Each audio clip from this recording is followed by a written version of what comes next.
একটা ভয়ঙ্কর বিভীষিকাময় হরর ট্রিপ, যেখান থেকে ফেরা মানেই জীবনের সব কিছু বদলে ফেলা। এই সিনেমা দেখা কঠিন, কিন্তু ভুলে যাওয়া সেটা তো আর সম্ভবই না ভাই। শেষ দৃশ্য না দেখা পর্যন্ত আপনি জানবেন না আপনি আদৌ সেখান থেকে ফিরে আসতে পারবেন কিনা। মুভি ব্রিং হার ব্যাক। যারা হরর মুভিতে অভ্যস্ত নন তাদের জন্য এই সিনেমা মানসিকভাবে কষ্টদায়ক হতে পারে, তবে যারা ভিন্ন ধরনের হরর খুঁজেন তাদের জন্য এটা একদম মাস্ট ওয়াচ। গল্প ঘটনা অস্ট্রেলিয়ার অ্যাডিলেড শহরতলির। অন্ধ কিশোরী পাইপার আর তার ভাই অ্যান্ডি হঠাৎ একদিন তাদের বাবাকে মৃত অবস্থায় খুঁজে পায়। মুহূর্তের মধ্যেই তারা এতিম হয়ে যায়।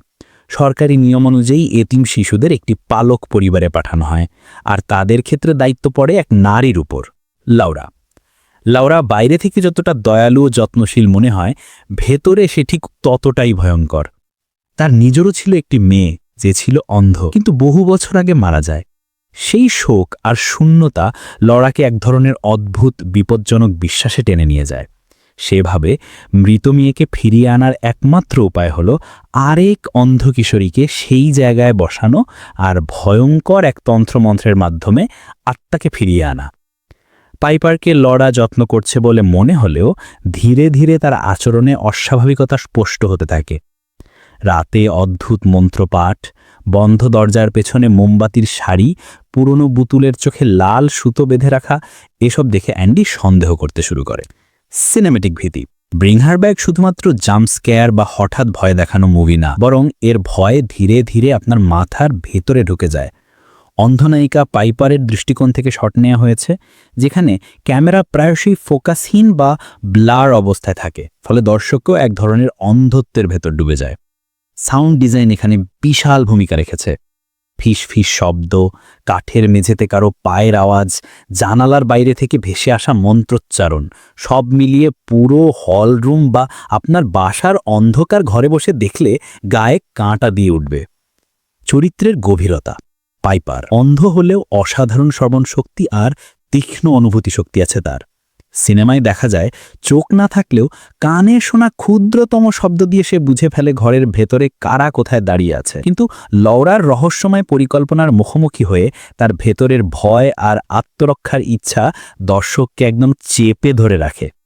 অ্যান্ডি ভাই হিসেবে সব সময় পাইপারকে রক্ষা করার চেষ্টা করে, কিন্তু সে যতই চেষ্টা করুক লওরার রহস্যময় ক্ষমতার সামনে নিজেকে অসহায় মনে হয়। সিনেমায় তাহার দোটানা বোনকে বাঁচাতে গিয়ে নিজের প্রাণ হারানোর ভয় অসাধারণভাবে ফুটে উঠেছে। লরা সিনেমার মূল ভয়ের উৎস। শান্ত স্বভাব, স্নেহময়ী আচরণের আড়ালে লুকিয়ে থাকা এক ধরনের শীতল উন্মাদনা। তার চরিত্রের সবচেয়ে ভয়ঙ্কর দিক হল সে যা করছে সেটা সে ভুল ভাবছে না, বরং মনে করছে সে ন্যায্যসঙ্গত কাজ করছে। ক্লাইম্যাক্স শেষ অর্ধ ঘণ্টায় সিনেমা একেবারে অন্য মোড় নেয়। লরা পাইপারকে নিজের মৃত মেয়ের জায়গায় বসিয়ে একটা ভয়ঙ্কর আচার শুরু করে। বাড়ির সব দরজা জানালা বন্ধ, চারপাশে অদ্ভুত প্রতীক আঁকা, হাতে ধারালো ছুরি, সব প্রস্তুত। এই অংশে ক্যামেরা ও সাউন্ড একসঙ্গে এমন চাপ তৈরি করে যে দর্শকের নিঃশ্বাসও ভারী হয়ে যায়। অ্যান্ডি মরিয়া হয়ে চেষ্টা করে বোনকে বাঁচানোর, কিন্তু লরার অদ্ভুত তন্ত্র যেন পুরো বাড়িটাই নিয়ন্ত্রণ করছে।